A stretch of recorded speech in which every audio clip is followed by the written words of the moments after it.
जी पैसे वाले थे बच्चों। सेठ जी चल दिए अपनी यात्रा के लिए। 1 महीने का सेठ जी ने अपना टूर का प्लान बनाया और एक नौजवान को अपनी सेवा के लिए साथ रख लिया।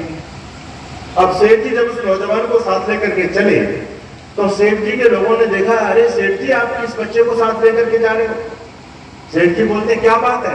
अरे बात नहीं है, ये तो गांव का बड़ा नामी चोर है, आपको पता नहीं, आप इसको साथ लेके जा रहे हो, ये तो आपकी जेब साफ कर देगा रास्ते में, आपकी सारी यात्रा खराब हो जाएगी। सेठ जी बड़े बुद्धिमान थे। सेठ जी ने कहा तुम चिंता मत करो, मैं देख लूंगा इसको। अब सेठ जी बड़े संभ्रांत सेठ थे।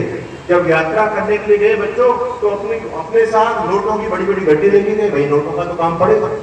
अब ये जो नौजवान ये चोर था, ये सेठ जी के साथ था, सेठ जी की सेवा था।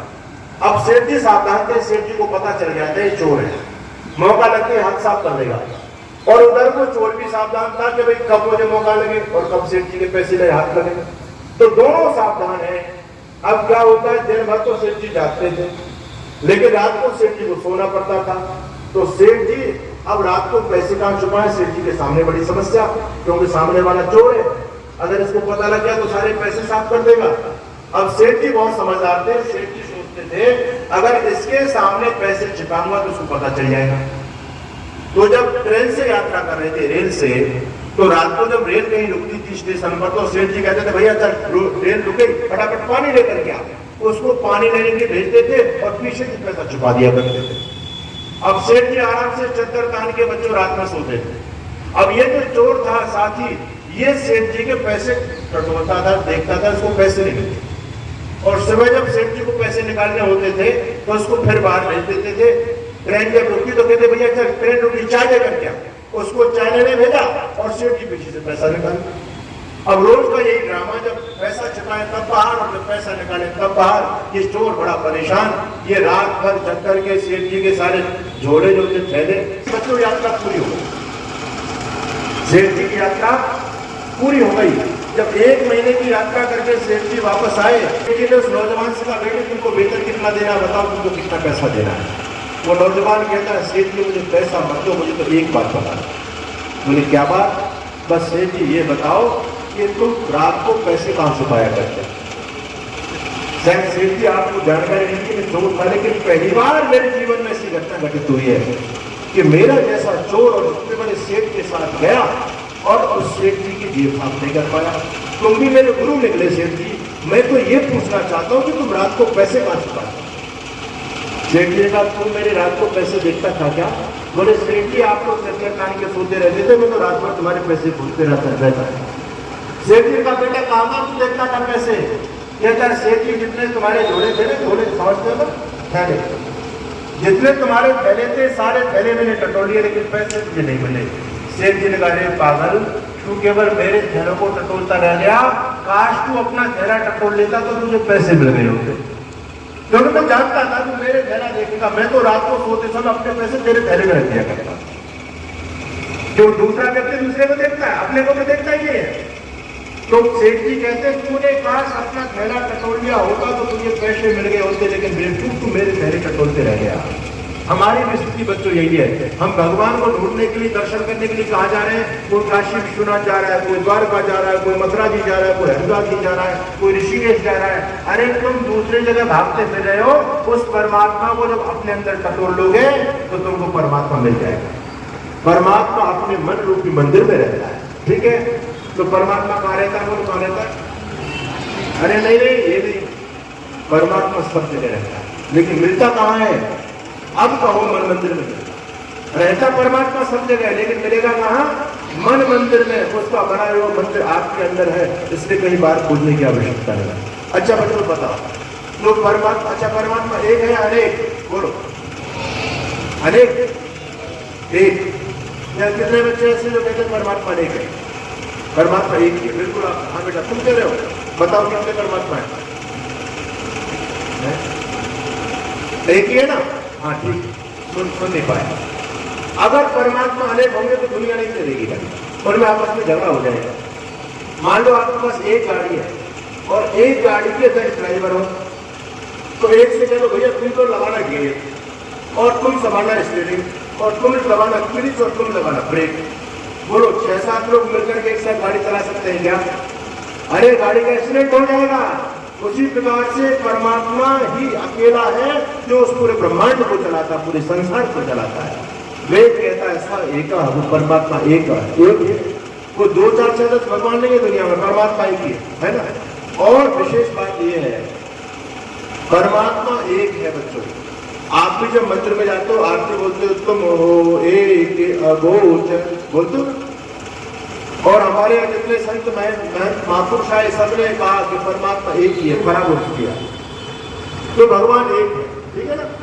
अच्छा जो भगवान एक है, भगवान सब जगह रहता है, उस भगवान का मुख्य नाम क्या है? बोलो क्या नाम है उसका? हाँ वेरी गुड, इस बच्चे ने जवाब दिया। अरे ये जनरल नॉलेज की बात आपको बता रहा हूं। वैसे तो परमात्मा के बहुत सारे नाम हैं, लेकिन भगवान का सबसे मुख्य नाम ओम है ना। कभी जीवन मत भूलना। सर्वे वेदाय पद्मा मनंती तपांसि सर्वाणि च यत् वदन्ति यदि क्षमतो ब्रह्मचर्यं चरन्ति तत्ते परम संगेण ब्रह्मि ओम इत्येतत्। शास्त्र कहते हैं, उपनिषद कहते हैं, सारे वेद इस पद का गान करते हैं। आप जब मंत्र बोलते हो ना, मंत्र तो मंत्र से आगे सबसे पहले कौन सा शब्द बोलते हो? ओम बोलते हो। बिना ओम के मंत्र पूरा नहीं होता। यूं तो भगवान के बहुत सारे नाम है, हो जाता है ओम के अंदर सारे नाम समाहित हो जाते हैं और गायत्री के अंदर सारे मंत्र समाहित हो जाते हैं। इसलिए भगवान के ओम नाम का जाप किया। तो परमात्मा का मुख्य नाम क्या है? परमात्मा है तो एक, लेकिन उसके नाम अनेक, ठीक है। भगवान एक है लेकिन भगवान के नाम अनेक हैं। 3 प्रकार के भगवान के नाम है और वो केवल भगवान के नहीं, हम लोगों के भी होते हैं। हम व्यक्तिगत रूप में एक हैं लेकिन हमारे नाम अनेक होते हैं, ठीक है ना। आदमी एक होता है लेकिन उसके नाम बहुत सारे होते हैं। जैसे उदाहरण के लिए मान लीजिए यहाँ हमारे आदरणीय राम प्रताप जी बैठे हुए, ठीक है। एक तो व्यक्ति का मुख्य नाम होता है, एक संबंधवाचक नाम होता है और एक गुणवाचक नाम होता है। अब मुख्य नाम कौन सा होता है? जो जन्म के समय पंडित जी के द्वारा रखा जाता है वो मुख्य नाम होता है, ठीक है। जैसे आपका अपना अपना नाम होगा, सबका स्कूल में आपने जो नाम लिखवाया होगा। लेकिन मान लीजिए हमारे राम प्रताप जी हैं, ये अध्यापक हैं, बच्चों को स्कूल में पढ़ाते हैं, तो नाम तो इनका मुख्य नाम तो राम प्रताप है, लेकिन इनको लोग क्या कहेंगे? मास्टर साहब कहेंगे, सर कहेंगे, गुरु जी कहेंगे, एक नाम और कहेंगे। अगर ये कोर्ट में जाकर के बहस करना जानते हैं तो लोग उनको क्या बोलेंगे? वकील साहब। अगर ये लोगों को दबा देने लग जाए तो लोग उनको क्या बोलेंगे? डॉक्टर साहब। तो आदमी तो एक है लेकिन नाम कितने हो गए? अनेक। नाम अनेक हो गए। आदमी एक लेकिन नाम अनेक। अच्छा बताओ, इनके बच्चे को पिताजी बोलते हैं, कोई इनको चाचा जी बोलता है, कोई इनको ताऊ जी बोलता है, कोई इनको फूफा जी बोलता है, कोई इनको मौसा जी बोलता है। ये भी तो नाम है। ये कैसे नाम हो गए? संबंधवाचक नाम। तो भगवान के भी 3 प्रकार के नाम है, एक मुख्य नाम है, एक गुणवाचक नाम है और एक संबंधवाचक नाम। तो परमात्मा का मुख्य नाम क्या है? ओम। ध्यान रखना, परमात्मा का मुख्य नाम क्या है? ओम। और ये ब्रह्मा जी क्या है? परमात्मा का ये भी नाम है ब्रह्मा, लेकिन ये सारे के सारे परमात्मा के गुणवाचक नाम। ब्रह्मा का मतलब क्या होता है? ब्रह्मा का मतलब वो नहीं है जो उसमें सागर में रहते कमल नाव पर जो बैठे वो ब्रह्मा जी नहीं। परमात्मा का ही एक नाम ब्रह्मा है और ब्रह्मा उसको इसलिए कहते हैं वो सबसे बड़ा है। परमात्मा का एक नाम विष्णु है और विष्णु उसको इसलिए कहते हैं वो सब जगह व्यापक है। परमात्मा का एक नाम गणेश है, गणेश इसलिए कहते हैं वो सारे समूह का स्वामी है, ठीक है। परमात्मा एक है लेकिन परमात्मा के नाम अनेक है। परमात्मा का एक नाम शंकर है और शंकर उसको इसलिए कहते हैं शंकरोति की शंकरा, जो सबका कल्याण करता है उसको शंकर कहते हैं। तो परमात्मा सबका कल्याण करते हैं, इसलिए परमात्मा का भी नाम शंकर है। लेकिन भगवान का मुख्य नाम क्या है? ओम। और सारे नाम है, सारे गौणिक नाम है, गुणवाचक नाम है सारे के साथ। अच्छा, परमात्मा को कुछ संबंधवाचक नाम भी बताएगा क्या? बोलो, कौन बताएगा? परमात्मा त्वमेव बंधुश्च सखा त्वमेव। बोलतो नहीं बोलतो? वो परमात्मा हमारी माँ है, वो माताओं की माँ जगदम्बा भगवती परमात्मा ही है, पिताओं का पिता है ना, वो परमपिता परमात्मा। परमात्मा हमारा गुरु भी है, राजा भी है, न्यायाधीश भी है, माता भी है, पिता भी है। ये परमात्मा के साथ हमारे संबंध भी है। तो परमात्मा एक है लेकिन उसके नाम अनेक हैं। नाम अनेक होने से परमात्मा अनेक नहीं हो जाते, ठीक है। लेकिन आजकल भ्रांतियों की समाज में जितने भगवान के नाम थे लोगों ने उतने परमात्मा बना दिए, उतने भगवान बना दिए। ये गलत परंपरा समाज में चल गई, वेद के विपरीत परंपरा समाज में चल गई। तो परमात्मा एक है, लेकिन परमात्मा के नाम अनेक हैं। आज लोगों ने अनेक परमात्मा बना लिए।